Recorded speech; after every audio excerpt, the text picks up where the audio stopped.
All right, my name is Ariel Fleischer, and I'm currently I'll be moderating today's webinar. Really looking forward to today's conversation. So currently, I serve as the Board of Supervisors Liaison for the San Francisco Department of Public Health.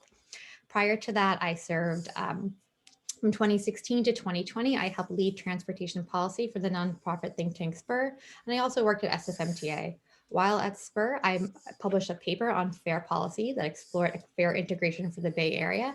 So I'm really excited for today's conversation.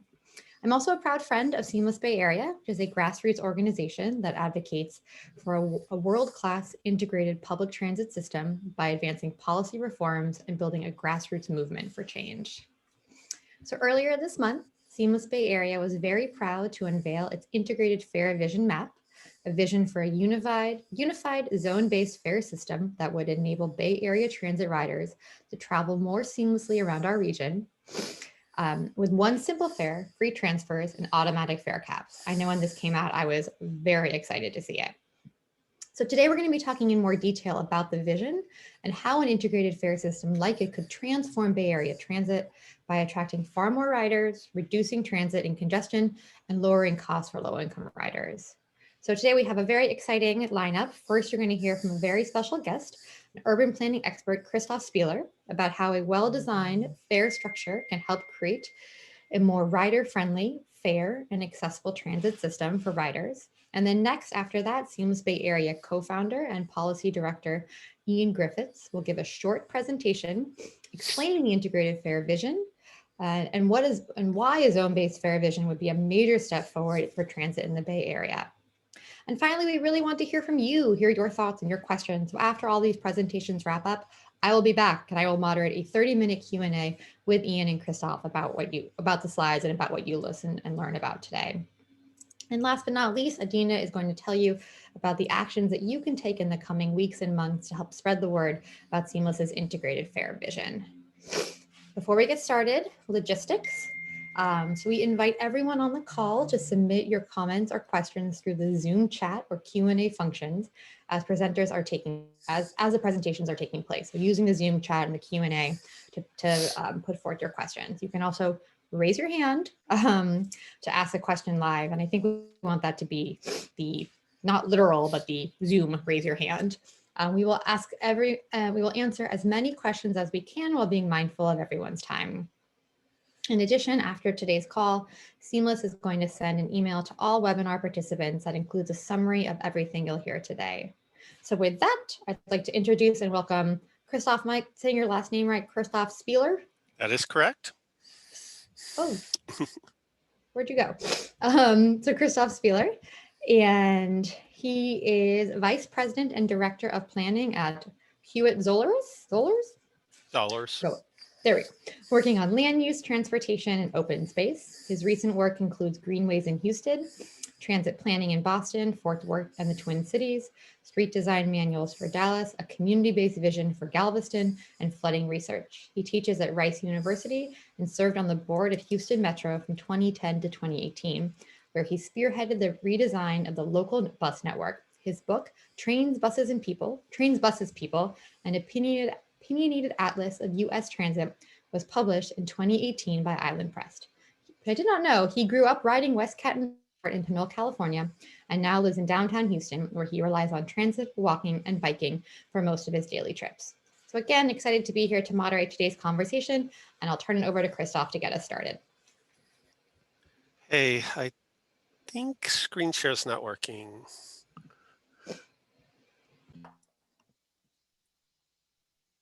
I can go ahead and share your slide. Just give me one moment. Or if you can enable me to screen share, it's easier if I can share them, but something just changed. Yes, it works. Here we go. So I'm happy to be here to talk about fares. As mentioned, I'm Director of Planning at Hewitt-Zollars in Houston. I also wrote a book called Trains, Buses, People, an Opinionated Atlas of U.S. Transit, which looks at what makes successful transit, and it looks at transit systems in every metro area in the United States that has rail or BRT, including obviously the Bay Area. And what that looks at is how transit works in a metro area. A good transit system binds places together. A good transit system turns something like the Bay Area from a collection of individual cities to one big whole that offers opportunities for everybody who lives there. But in reality, when you think about transit terms, this isn't one contiguous place. It's a series of individual little bubbles. And if you think about those bubbles and you think about what it takes to move through them, you realize that fares are a barrier to how people can use that transit system. And they aren't a barrier simply in how much money it costs. Obviously, the cost of transit is part of the issue of why people take transit and don't. But fares are a barrier in a much more significant way, I think, in that they make using transit harder. And here's an example not from the Bay Area. This is SEPTA in Philadelphia. What you have here is you have two trains operated by the same transit agency that can both take you to Center City, Philadelphia. One of them costs $3.50. The other one costs $5.25 to $7, depending on the time of day. And they use two different fare systems. Here's a map of Philadelphia illustrating that. The shading of these lines is the cost to travel to Center City. This is typical. The Bay Area would look very similar if you mapped it that way. You see this sort of complexity where fares actually make the system harder to understand. They make the system harder to use. And they also factor into your trip decision. You end up having to think about how much a trip will cost in deciding how to use the transit network. And when we talk about fares, there's really three different pieces to it. One is technology, the actual equipment we use to collect the fares. The second is operations. How do we manage and staff this? That includes things like how we do fare enforcement. There's been a lot of discussion in the Bay Area about the first. There's a lot of discussion ongoing about the second. But I think the piece we tend not to talk nearly enough about is the third, the tariff. So for example, something like the Clipper card is a technology, and it's great that the Bay Area now has one card that works on multiple operators, but it's simply laid on top of the tariffs that those operators already have. It may be a single fare medium, but it is not a single fare system. So what would a good single fare system look like? And if we want to find best practices on that, we can find some examples in the United States. Places like Denver have integrated fare systems, but we can also find a lot of good examples around the world. So what would I say a good fare system does? First of all, it doesn't penalize transfers. I think it's utterly insane for transit systems to charge for transfers. It's basically saying, our transit planners, in making their system planning decisions, determined your trip would be less convenient, and because of that, we will charge you more money. Transfers are a natural part of how transit systems work, and we should not charge for them. Getting from point A to point B should cost the same whether it's on one buses or two. But it should also cost the same whether it's a bus or a train. I would argue that a good fare system is mode neutral. It does not distinguish between rubber tires and steel wheels. And there are really great examples of this. This is Munich, Germany. Here you can see a bus, streetcar, commuter rail, subway station. And every one of those modes has exactly the same fare. Not only uses the same tickets, but if you want to travel between point A and B, it does not matter which kind of train you use or whether you use a train or a bus.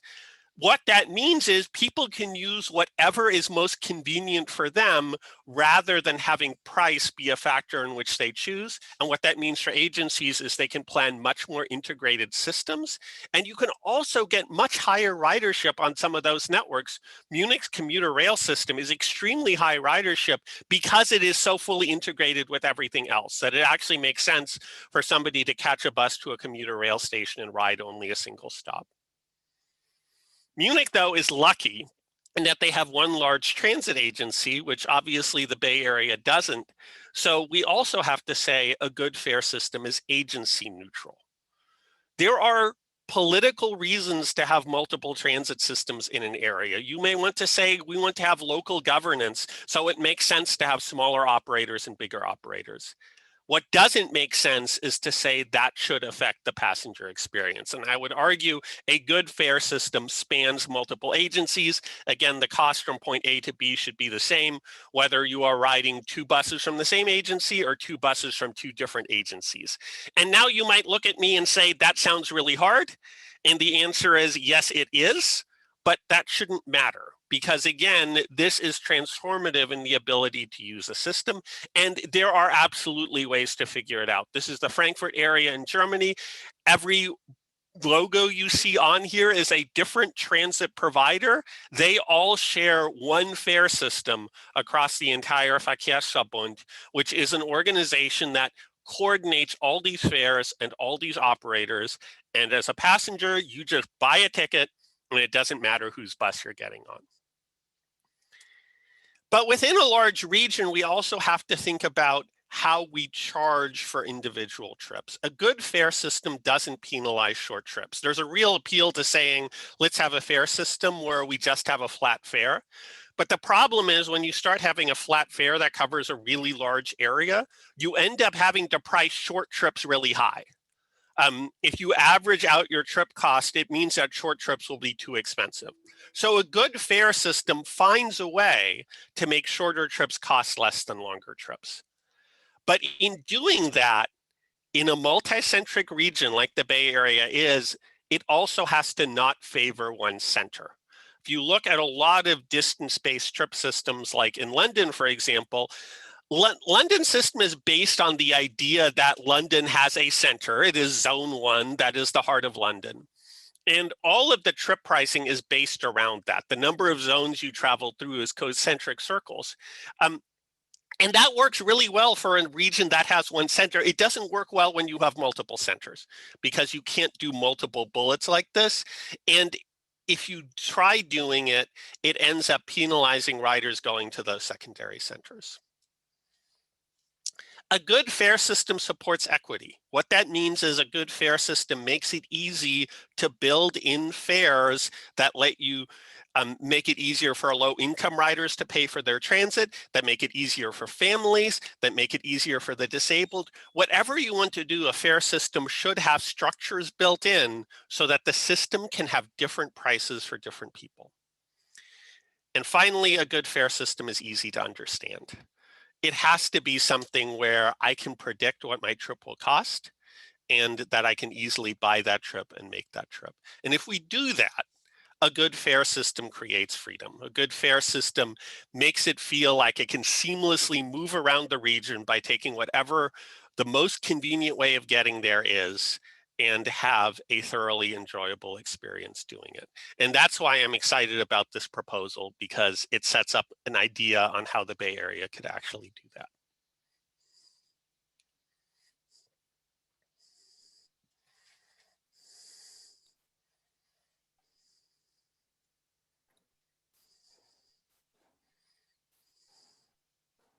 Great. So thank you, Christof, for that excellent introduction. And I'll just, unless Ariel has anything to say, I can just proceed into the next part of the presentation.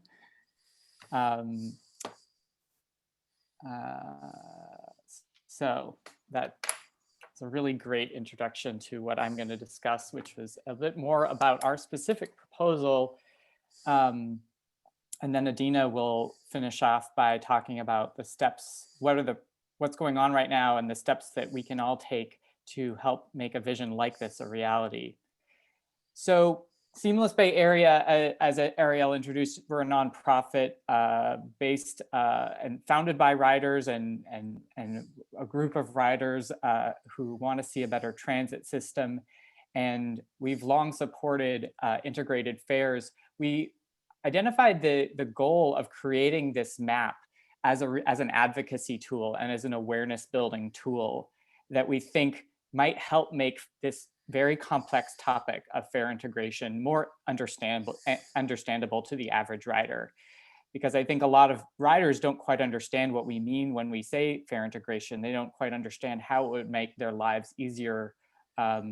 So that's really the purpose of us spending all the time that we did to identify this vision and try to make it look like a transit map that you might actually encounter in a station, to really mobilize people to action, and acknowledging what Christof said about how difficult it is to overcome those political barriers to make that happen. Maybe this map can be a tool that motivates people to step up and ask for for overcoming those political barriers to make it happen. We're at a very unique moment in time here in the Bay Area where integrated fairs, we have a window to actually make integrated fairs happen. Prior to COVID, there was already the fair coordination and integration study going on that had kicked off as a result of a review of Clipper and the very concerted advocacy of SPUR, of other groups like Transform and Seamless Bay Area, that were calling for a professional study be done on how we could accomplish fair integration and what model we might want to choose. That kicked off in January of this year. Then COVID, of course, hit and turned our lives upside down. We now have another task force called the Blue Ribbon Transit Recovery Task Force that is tasked with not only aligning our service to ensure that we can continue to serve those who depend on transit the most, but also to identify the transformational reforms that can help us rebuild a stronger and more connected system in the future. So these two task forces are happening simultaneously. They have a lot of the same members, and they're both places where this topic of fair integration is being discussed at length. And that's really the opportunity to be able to move past some of the barriers that have stood in front of us in the past. So I will go through this first part quickly regarding the fair context currently in the Bay Area. As many of you know, we have over 20 different transit agencies. We have a variety of different fare systems in place. Almost every single type of system that exists somewhere in the Bay Area. 7 operators have flat fares. We have 5 different zone-based systems, 1 distance-based system, which is really BART. Local fares vary. There's many examples of trips where the same trip distance would vary significantly depending on which combination of agencies you use. This is a map that a table that MTC developed showing almost many of the transit policies of the largest agencies. We zoomed in so you can see how they vary. And in total, there's 19,000 different fare policy business rules that our technology, the Clipper card system, needs to be programmed to be able to support. And this makes making any kind of changes to a fare rule very, very expensive and complicated to make. The complexity really limits our ability to adapt fares moving forward. Christof mentioned several of these, but in some, I would summarize the problems with our existing fares to 4 things: complexity for the user, equity, in particular punishing people who have to use multiple modes or multiple agencies, even for short trips, and making those people pay more just because they're having to change a vehicle. It's overall a very inefficient system, not only from the administrative part or of Clipper, but it also doesn't really incentivize often the right type of behavior. So oftentimes, especially if you're with a group of 2 or 3 or 4 people, taking transit can actually be more expensive than driving. And the pricing of transit shouldn't encourage you to drive. It should be a price to encourage people to always choose the more sustainable option. So as we undertook the Fair Vision Map, we actually adopted the same 7 principles that MTC had developed to guide its fair integration study that's going on. I won't read these out, but broadly, there are many of the same things that Christof was referring to, that there be 1 single fare system for the whole region, no penalties for transferring.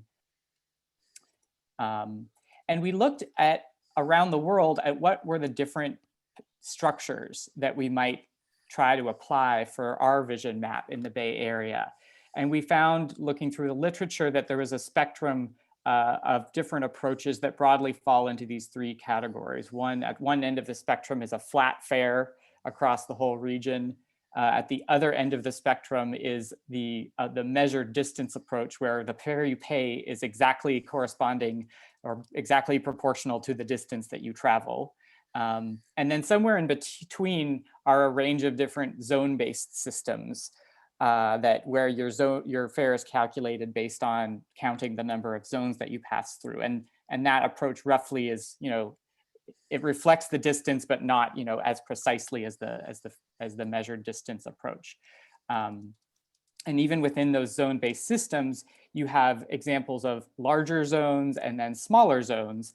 And one of the key trade-offs there is that larger zones are certainly simpler to understand. There's fewer jumps, but because they're larger, the difference in price for crossing into a new zone is higher. So an advantage of smaller zones is that the increment that goes up by getting to a new zone is much smaller the smaller the zones are. So it can make it less of a penalty for going into a new zone.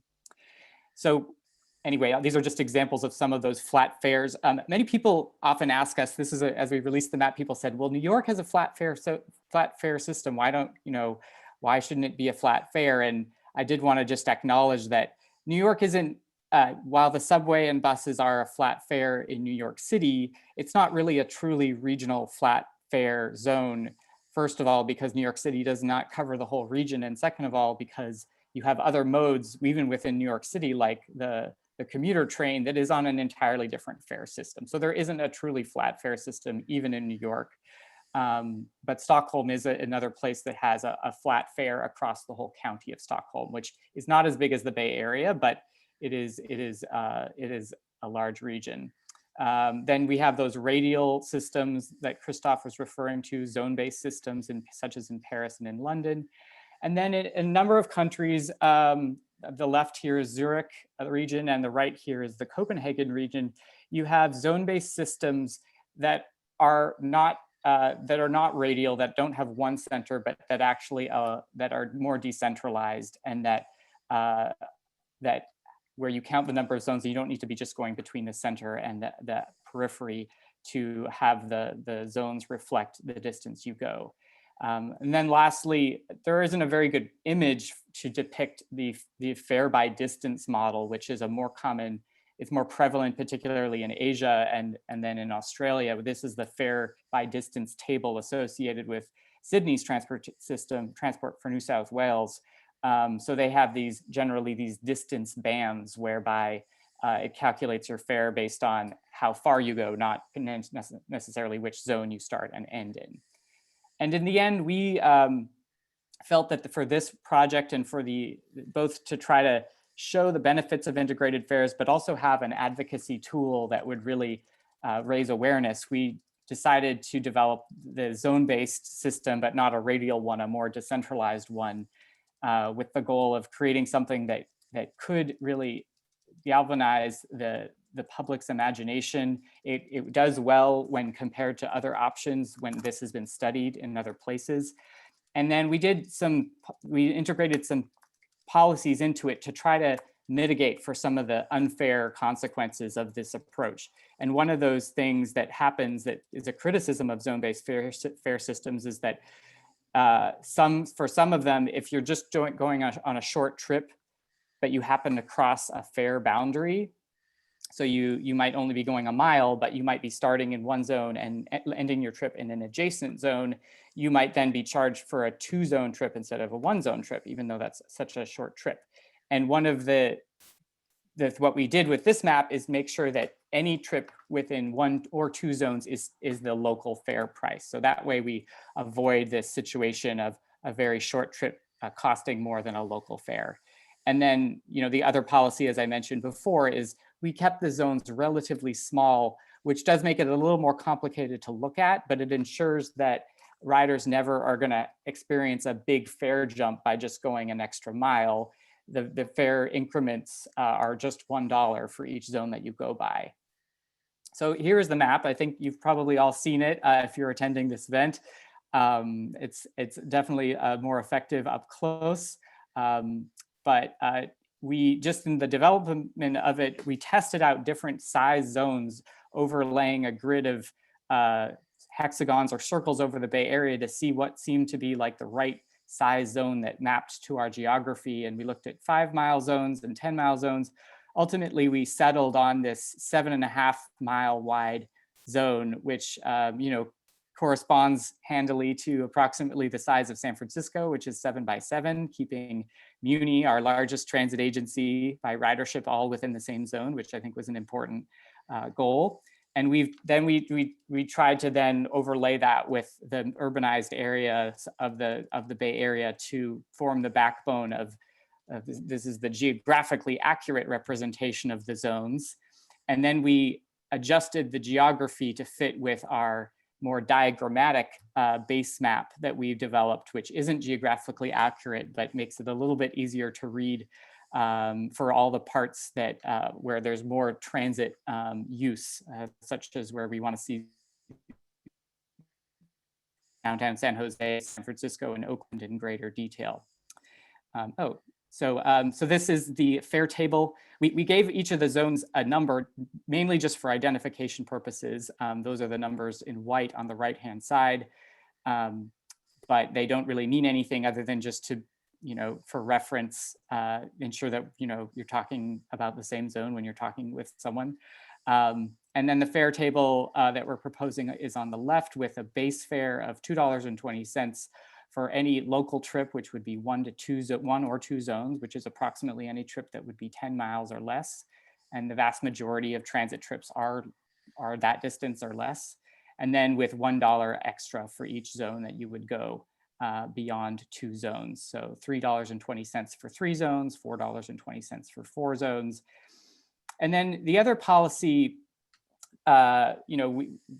recognizing there were so many different types of discounts and they were all at different levels across the Bay Area's transit agencies, our map proposes a standard 50% discount for seniors, low youth, students, persons with disabilities, and low-income households.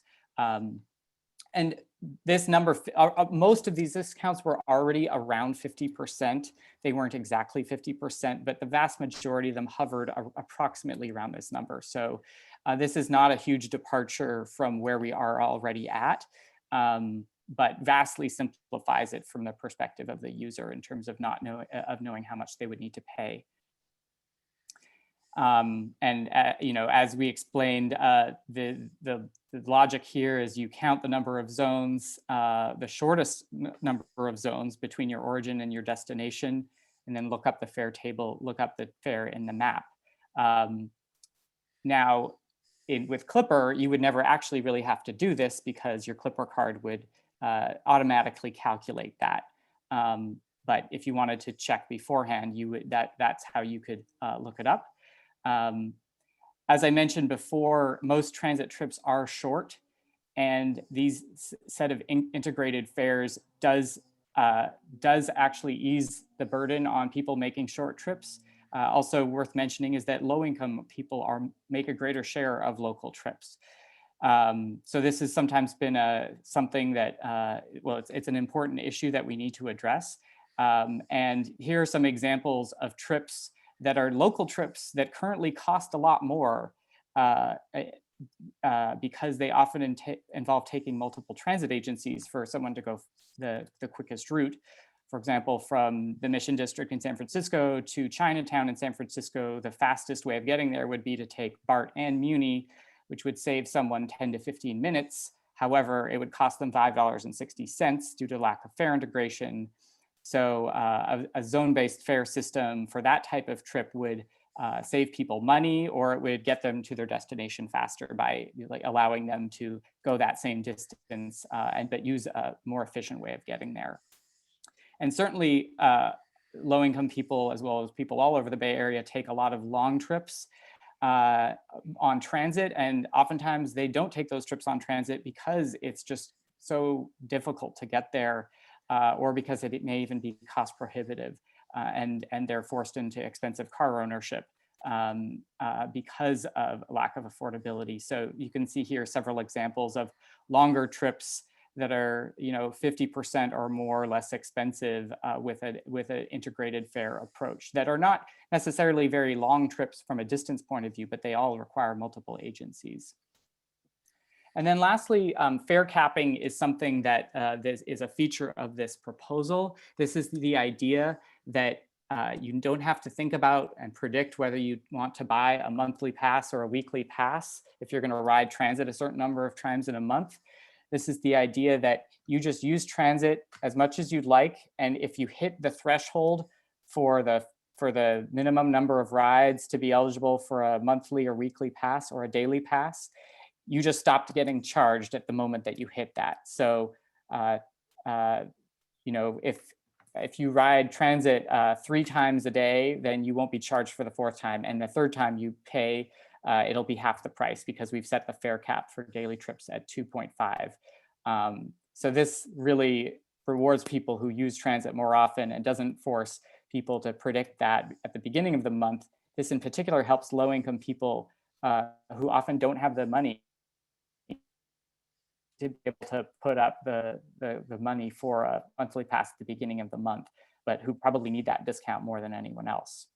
So, and then this is just the full fare table of all of the different fare caps and discounts for all of the different products, which I won't go into.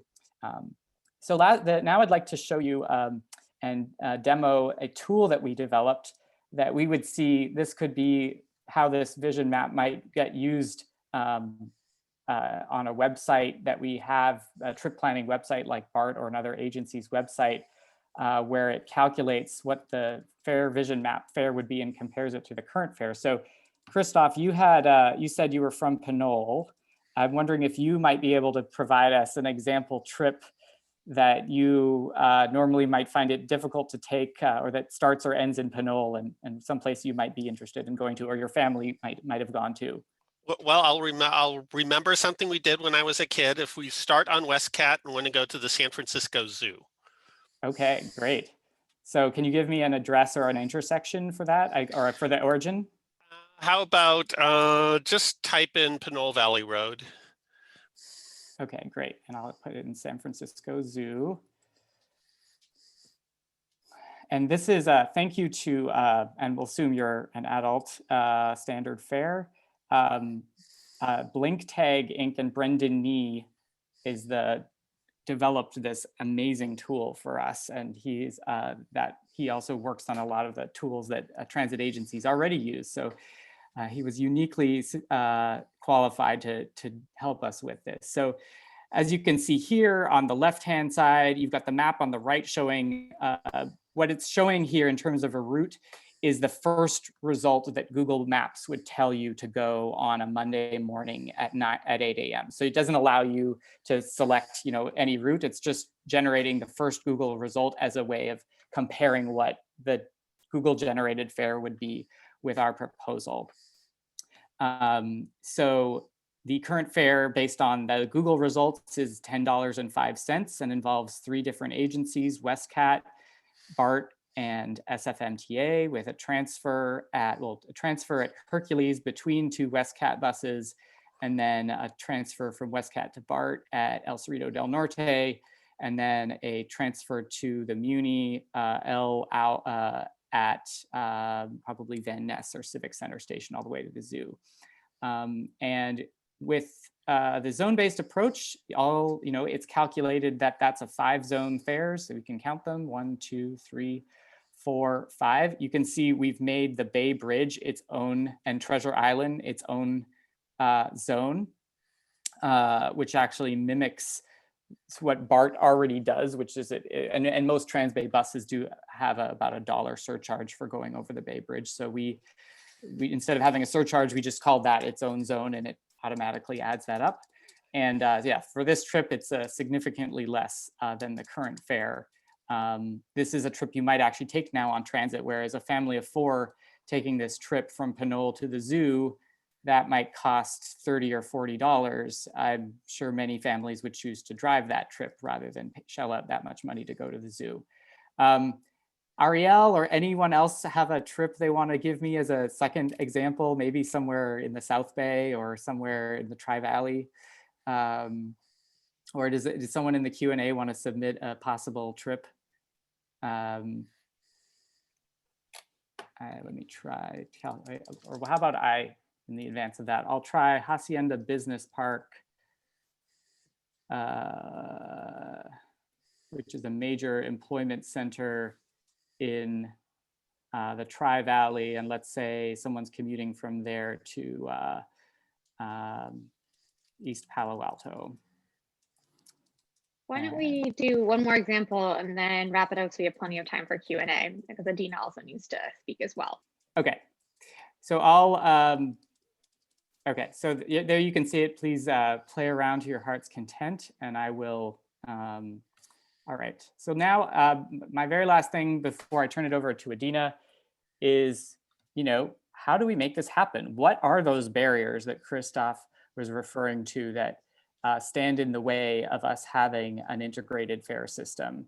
Well, there's two main things that we need to achieve a vision like this. We need funding, and then we need institutional change. And first, I'm going to talk about funding. Over the long term, fare integration is very likely to bring more riders and more revenue to our transit system.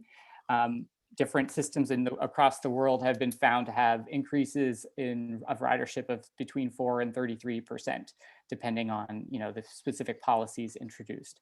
That's over the long term. That doesn't happen overnight. And as a result, there still are upfront costs that are needed to be covered to transition to any new system, to ensure that as transit agencies introduce these new policies, they're protected against the potential of lost revenue, which would necessitate service cuts.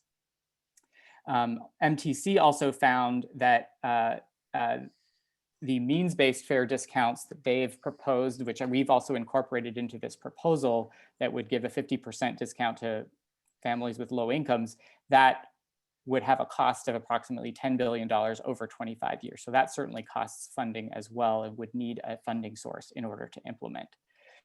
But in addition to funding, we need a central entity with the ability and the mandate and authority to actually set the fare policy and collect and distribute fare revenue. This is an essential component of delivering on this vision. Currently, riders pay transit agencies fares directly at the fare box or through their Clipper card. And that determines how much each transit agency receives in terms of revenue, is based on how many passengers they pick up. However, integrating, for example, free transfers or other fare policies without, with keeping that same relationship in place, will mean that there will be some transit agencies that might get more fare revenue, and then some that might get less. And that creates winners and losers, and is a barrier to us having that integrated fare system. So what we really need is a central entity to collect all the fare revenue, pool that, and then compensate transit agencies for their costs based on the service that they're providing, and providing a more reliable revenue stream. So that's why fare integration really requires institutional reform and the establishment of a central network manager that could not only set fares, but as they do in other countries and other regions, also set schedules, branding, other components that make a more seamless and unified customer experience. So lastly, Adina will finish us off with how actions we can take. You're muted, Adina. Great. All right, well, thank you, Ian, for that presentation. And I want to toss it over to Adina real quickly on the action items. Right. So thanks to Ian for a really beautiful set of maps, as well as a vision that is grounded in international effective practices on having a public of a fare system that is easy to use for people, and designed for the ease of use of people rather than for the convenience of the institutions that are running it. So the question is, how do we bring this about? And one thing to keep in mind, by the way, is that the proposal in the seamless fare vision, it is not that we are dead set in favor of every single specific in the vision map. So we are not advocating for a specific price or a specific number of zones, but we do believe that having a system that is seamlessly integrated across the region is something that is really valuable for transit riders. And to do that, we need to build a groundswell of support for this kind of transformative change. And we need to be doing that at the regional bodies and also at transit agencies. At the beginning of his presentation, Ian mentioned the fact that there are 2 interrelated regional bodies right now that are working on aspects of this potential transformative change. There is a fare integration and coordination study going on that is staffed by BART and the Metropolitan Transportation Commission, and is, apologies for the construction noise in the background. I am going to improvise here and move slightly further away from the construction noise so you can actually hear me. The fare integration study is being managed by a fare integration task force that where the people that are stewarding that are the general managers of the major public transportation agencies. And that will be reviewing potential changes to policy to bring about fare integration. And then at the same time, in response to COVID, the Metropolitan Transportation Commission created a blue ribbon transit recovery task force with the goal of recovering the public transportation system from the catastrophe of COVID. And this is a body that is composed of MTC commissioners, a set of stakeholders, including business, labor, transit advocates, equity, disability groups, and so on, and including, and this is going to be relevant, some state legislatures who are watching to see whether there are changes in the recommendations that would require state legislation to implement. On the Fare Integration Task Force and the Transit Recovery Task Force are the transit agencies. Today, fare policy is set agency by agency across 27 different transit agencies. And so in order to influence this change, we will need to have support from the transit agencies themselves. Does this sound complicated? Yes, in fact, it is. The complication of this setup comes from the complicated nature of our decentralized public transportation system. So I'm going to spend a couple of minutes diving in to what we're going to need to do in the coming months in order to be able to drive transformative change. Next slide. So in the fare coordination and integration study, which is exploring the policy changes for fare coordination and integration, this is going to have its initial policy recommendations coming forward very soon in December and January. And those policy recommendations could come out as being small tweaks and changes to the current system, or more transformative changes that for a regionally integrated system. And as an advocacy goal, we would like to see a recommendation for a seamless system that is along the lines of the Fare Vision map that Ian presented. Next slide. And in the Transit Recovery Task Force, which is recommending the funding and institutional changes to recover the public transit system, it's going to have its recommendations in the spring of 2021. And the advocacy goal for the Transit Recovery Task Force is to recommend moving forward institutional reforms and funding that are going to be absolutely necessary to advance a seamless system. Because if the FARE study says, well, we want a seamless system, but we don't have the institutional changes to bring it about, it won't happen. So the Transit Recovery Task Force is an opportunity to advance those proposals for institutional change. Next slide.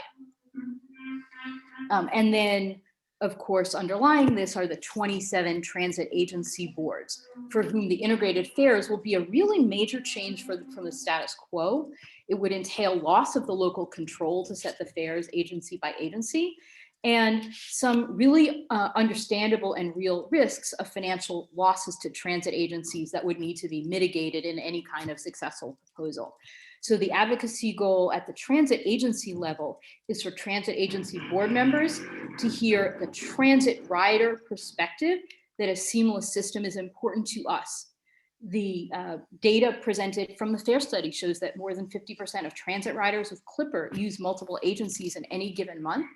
And the agencies need to hear that their customers are demanding a seamless system. Next slide.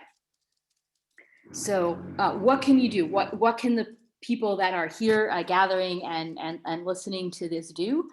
So you can join the movement for change. You can contribute your time and voice in with as a tiny little bit of time or more time if you have that time available.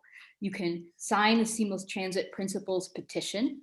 You can take a few minutes to write a letter to a regional board or transit agency, or take a little bit more time to give public comment at the regional bodies and the transit agencies. And we really need a massive movement here to get transformative change. We need thousands of petition signers. We need hundreds of letter writers. We need dozens of speakers at those regional boards and transit agencies. And we, as Seamless Bay Area, are going to make it easy for you to put in as much or as little time as you have to help us bring this change about. Next slide. And you can also bring this about by donating your money in addition to your time. We have a fall fundraising campaign right now. We're seeking 100 donors by December 2020, and your contributions will support the research on the best practices and policies around the country and around the world that go into those policy recommendations, the inspirational proposals and maps and visualizations that we are putting together in order to galvanize the public to be able to support transformative change, the work and time to build that powerful and diverse coalition of stakeholders and transit riders seeking change, and the advocacy with the regional decision makers and the state legislators that will bring about the policy change at the regional and state level. So we at Seamless Bay Area cannot do this without your help. And so please sign up to volunteer, and especially please sign up to donate by clicking on the donate link. And plus we have really fantastic swag that you can celebrate a seamless system when you make a donation. So looking forward to hearing more of your questions and the discussion, and then the movement in the months ahead to be able to bring this about. Awesome. Well, thanks to Christof, Ian, and Nadina for your great presentations.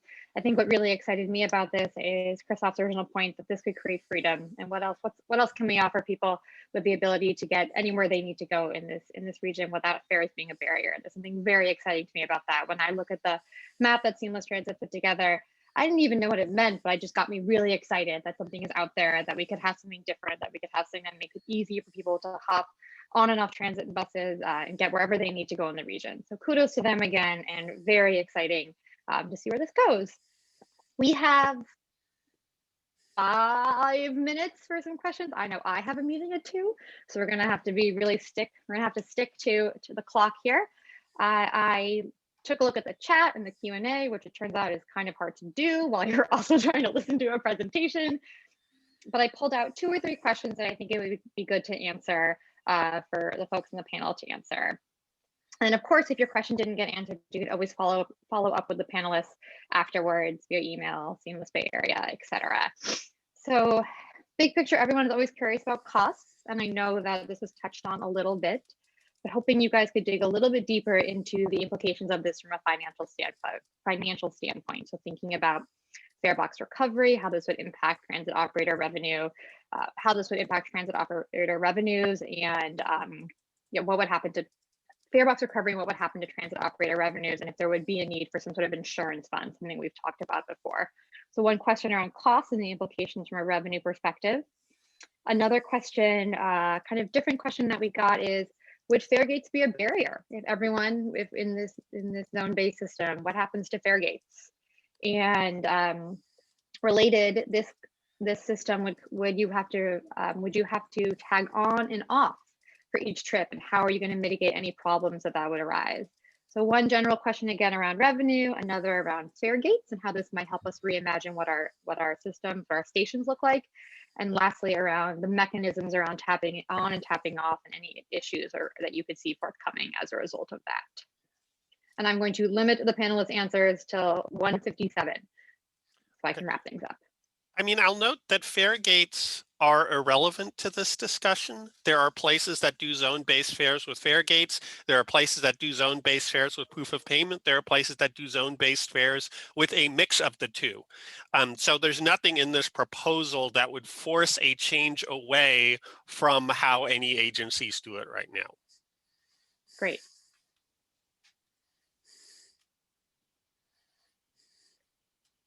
Ian, do you want to speak to a little bit more about the revenue implications of this? Yeah, so MTC, first I'll state that MTC, first of all, that is the question of revenue is the focus, or one of the main focuses of the FAIR coordination and integration study that is going on right now. That is where, you know, there's a consultant, they're doing a very detailed analysis of various different options and the cost. And they have the modeling, the tools that really they can do a much more accurate estimate. So I just want to primarily say that we did do an estimate of what ours would cost, but really the qualified professionals are those consultants that are working on that study, which transit agents are participating in. MTC did a high-level analysis of the during Plan Bay area of integrated fares, and at that high-level analysis suggested that over the long term, that finding that they expected that the increases in ridership would offset, you know, would bring in just as much revenue as would it cost transit agencies, that it would be revenue neutral over the long term. And our own back of the envelope analysis of our proposal based on current ridership revealed about the same thing, and that the main cost of this is introducing the means-based fare discount, which is not something that currently exists across all the transit agencies. We found that would cost around the same as what MTC estimated, about $10 billion to do over the long term.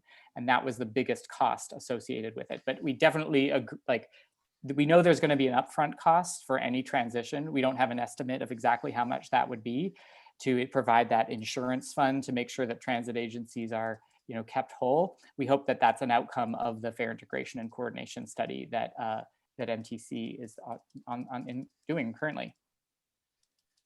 Great, thanks, Ian. It's great to know that these questions are being thought through. One final question. I think Adina, you were going to answer this, but have low-income people been involved in the planning so far? Yeah, so there are, there's an, let's see. So the fare integration study is doing extensive user research, including people across the income spectrum. And there's an advisory body to the fare integration study that has a subset of the Policy Advisory Council to the MTC, as well as some other stakeholders that include representatives of low-income groups. So there is and has been ongoing participation. Great.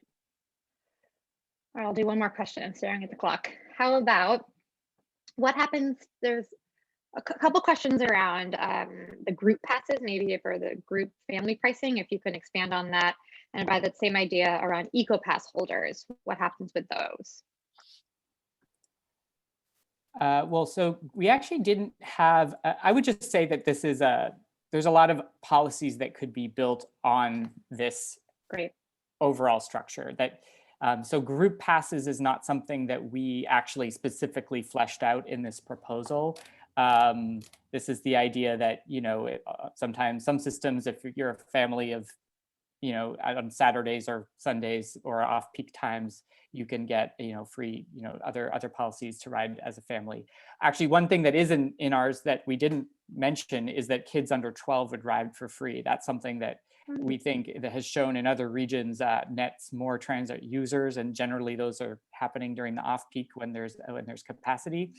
But yeah, we don't have a specific group pass proposal, but things like that, things like peak pricing or off-peak discounts, those are all things that could be easily layered on a unified system like this, and that are far easier to do at a region-wide scale when you have one fare system for all the agencies versus doing peak pricing or group discounts on one agency with Clipper's 20,000 fare rules. I mean, that's why those changes are so difficult to do right now on an agency by agency basis, and they have limited impact as a result in terms of changing ridership patterns.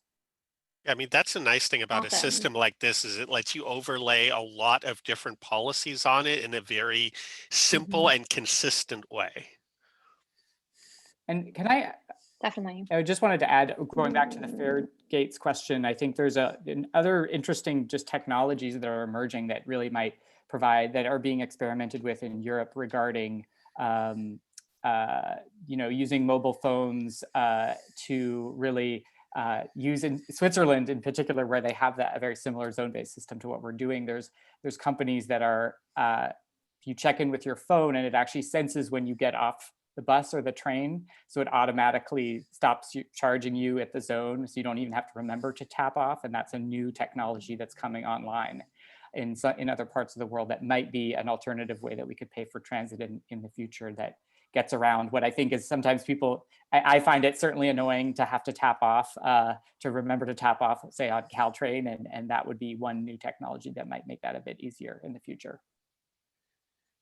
Awesome. Well, thank you for those answers. I'll note, I think there is a transit system in Monterey where instead of saying under 12, if you're shorter than the fare box, because kids don't carry IDs with them. So something to think about.